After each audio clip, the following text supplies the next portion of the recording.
नमस्कार बच्चों।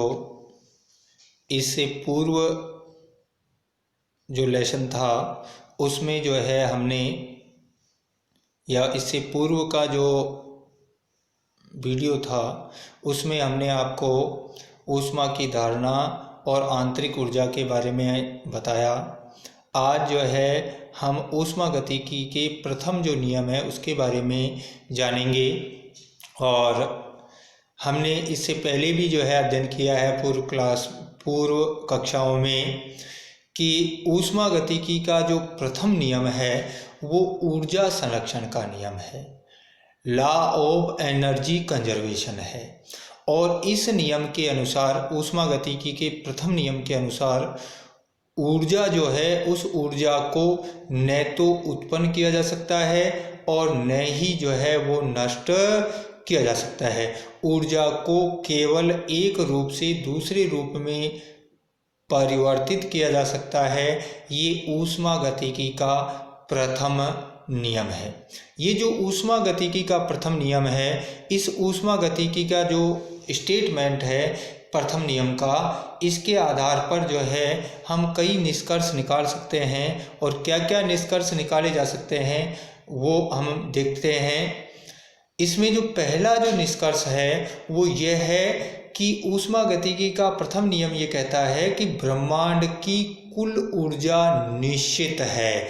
यानी कि ब्रह्मांड की ऊर्जा जो है वो निश्चित है, न तो ब्रह्मांड की कुल ऊर्जा में वृद्धि हो रही है और न ही ब्रह्मांड की कुल ऊर्जा जो है वो कम हो रही है। अर्थात हम ये कह सकते हैं कि किसी तंत्र और उसके पारिपार्श्व की कुल ऊर्जा स्थिर रहती है, यद्यपि उसका एक रूप से दूसरे रूप में रूपांतरण संभव है। यानी हम यूँ कह सकते हैं कि ऊष्मागतिकी का प्रथम नियम ये कहता है कि ब्रह्मांड की जो कुल ऊष्मा है वो सदियों से स्थिर है, केवल ऊर्जाएं एक रूप से दूसरे रूप में परिवर्तित हो रही हैं। दूसरा जो निष्कर्ष इससे निकाला जा सकता है वो ये है कि किसी भी प्रक्रम में यदि ऊर्जा के एक रूप की निश्चित मात्रा लुप्त होती है तो उसके तुल्य दूसरे प्रकार की ऊर्जा अन्य रूप में प्रकट अवश्य होती है। यानी कि इस जो ऊष्मागतिकी का जो प्रथम नियम है, इससे हम ये निष्कर्ष निकाल सकते हैं कि जब कोई एक प्रकार की ऊर्जा जो है वो लुप्त होती है तो वो दूसरे प्रकार की ऊर्जा में प्रकट अवश्य होगी। यानी कि ऊर्जा जो है पूर्ण रूप से नष्ट नहीं होगी, केवल एक रूप जो है वो दूसरे रूप में परिवर्तित होगा। तीसरा जो निष्कर्ष है ऊष्मागतिकी का वो ये निकाला जा सकता है कि ऐसी कोई शाश्वत गति मशीन बनाना संभव नहीं है। ऐसी किसी भी मशीन का, यूनिवर्सल मशीन का निर्माण करना संभव नहीं है जिस पर बिना ऊर्जा व्यय किए कार्य प्राप्त किया जा सके। यानी कि ऐसी कोई मशीन बनाई नहीं जा सकती जिस पर बगैर ऊर्जा व्यय के जो है कार्य प्राप्त करना संभव हो। तो ये ऊष्मागतिकी की कुछ जो निष्कर्ष जो हैं ये निकाले जा सकते हैं। ये जो ऊष्मागतिकी का जो प्रथम नियम है, इस ऊष्मागतिकी के प्रथम नियम का गणितीय जो निरूपण जो है, गणितीय रूप को हम जानना चाहेंगे।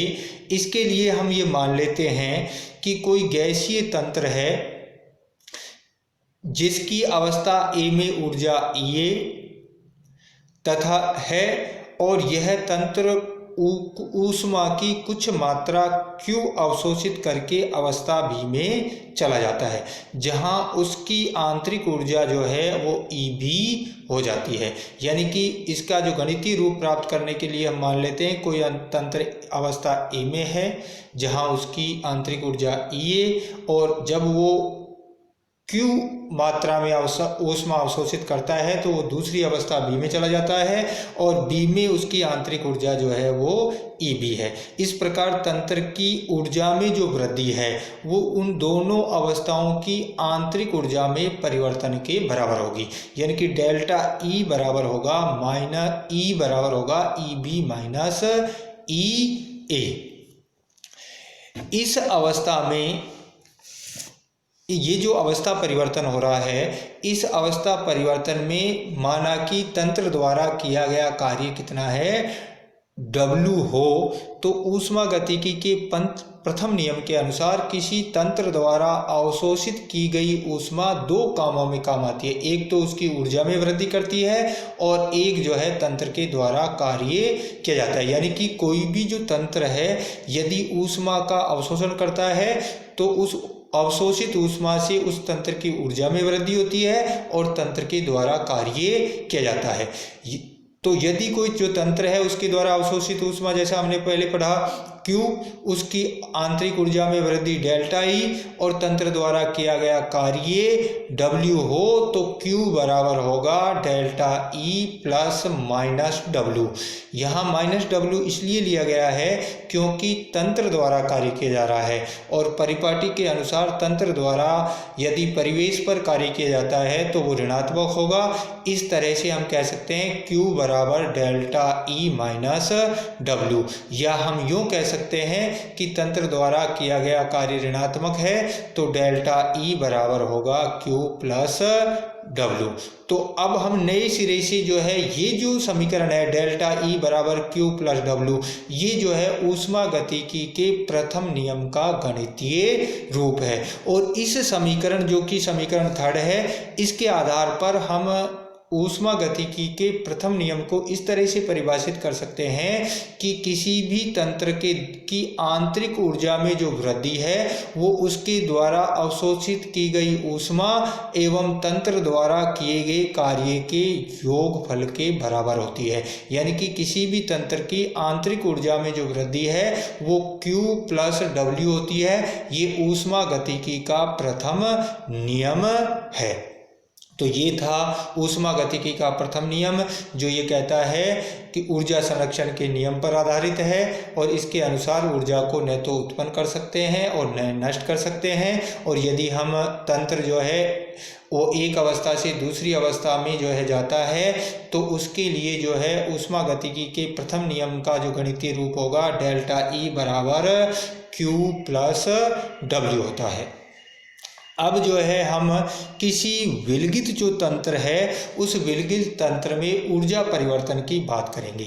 यदि कोई तंत्र विलगित है, और विलगित तंत्र का मतलब होता है कि वो तंत्र न तो परिवेश को ऊष्मा देता है और न ही परिवेश से ऊष्मा लेता है। यानी कि वो जो है परिवेश के साथ ऊर्जा और पदार्थ का आदान प्रदान नहीं करता है। और यदि परिवेश तंत्र विलगित है तो रूपांतरण जो है रुद्धोष्म परिस्थिति में होगा और अवशोषित ऊष्मा Q का मान 0 होगा। और यदि अवशोषित ऊष्मा Q 0 होगी तो उस स्थिति में ऊष्मागतिकी के प्रथम नियमानुसार डेल्टा E बराबर होगा W।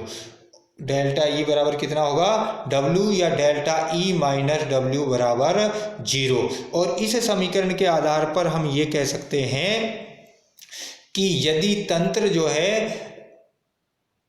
विलगित जो तंत्र होता है उस विलगित तंत्र के द्वारा किए कार्य करने पर उसकी आंतरिक ऊर्जा में कमी होती है, या तंत्र द्वारा कार्य करने पर उसकी आंतरिक ऊर्जा जो है वो व्यय होती है यदि तंत्र विलगित है।